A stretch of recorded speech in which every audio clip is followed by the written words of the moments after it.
15th. It's a little bit before noon on the West Coast, and it's time for another market updates. As you can see, new logo, new company, which is really exciting stuff. But I haven't figured out how to put myself up in this corner, so you can't see my smiling face right now. But I haven't missed one of these market updates in over 2 years, regardless if it's snow, rain, sickness, COVID, vacations, which my wife hated. But so I figured I'd get one out as is. So you won't get to see me, but we'll go over this data. So first thing that happened this week, we got July CPI data. This is inflation data. We know the Fed's paying really close attention to this. It's not their favorite one, the PCE, but it came out, basically as expected. It wasn't a great report, but it wasn't a bad report either. Markets reacted pretty positively. The headline number was up 2.9%. The core number, which takes out food and gas price or energy prices, was at 3.2%. Keep in mind that core numbers, what they want to see come down. Taking a look at this in graph form, as we can see, got way up high there in early 2022. Now we're all the way down here. A lot of progress, not as much as the Fed wanted, but it's good to see this downward slant, and hopefully that continues. Next thing we got, the day before that, we got July PPI. So that's the producer price index. So, inflation for the people producing the goods that we all buy. That was a good one. Last month, it was at 2.7%. It dropped all the way to 2.2%. The core is at 2.4%. So this was one the markets really liked. Again, the producer stuff, they don't look at as closely as our consumer stuff. But this was a good inflation report to come out, especially because last month, this PPI one was a little bit higher than expected. So that was good to see. This one, though, July retail sales, this was a bad one for us.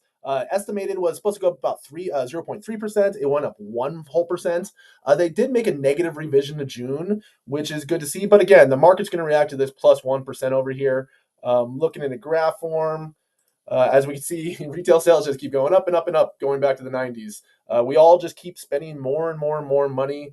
Again, that's inflationary. The more we're spending, that's why we don't like seeing this. That's why the markets didn't react. At least the mortgage stuff didn't react well. Stock market liked it because that's not, it basically says no recession if we're all spending money. So again, not the best report. Had a little bit of a negative effect on mortgage rates, but overall, not the worst week.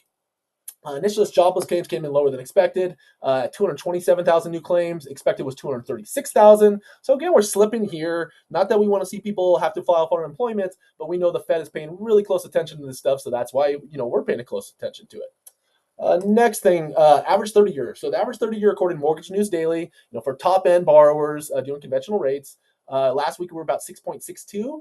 We're at 6.58 today. We had dropped down to, I think, about 6.42, but like I said, this retail sales didn't react well. Went up off of that. So, we're still kind of hanging about 6.5, which is better than the 7 we hung out there for quite a while, but having a hard time breaking and staying underneath that 6.5. Next thing, we got our important dates coming up. We got the PCE, the Fed's favorite form of inflation on August 30th.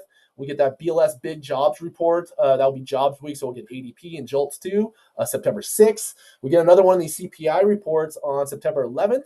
And then the Fed's got their next meeting on September 18th. Right now, the markets have it at 75% chance they cut about a quarter of a point and 25% or so that they would cut a half point. So the market's saying 100% chance we're going to get a cut, but leaning towards the smaller cut compared to the half rate cut, which, obviously we would all prefer. So let's hope, we get good data next week. And if anybody needs anything at all, please don't hesitate to reach out, and we'll go from there. Thanks a lot, guys. Have a great day.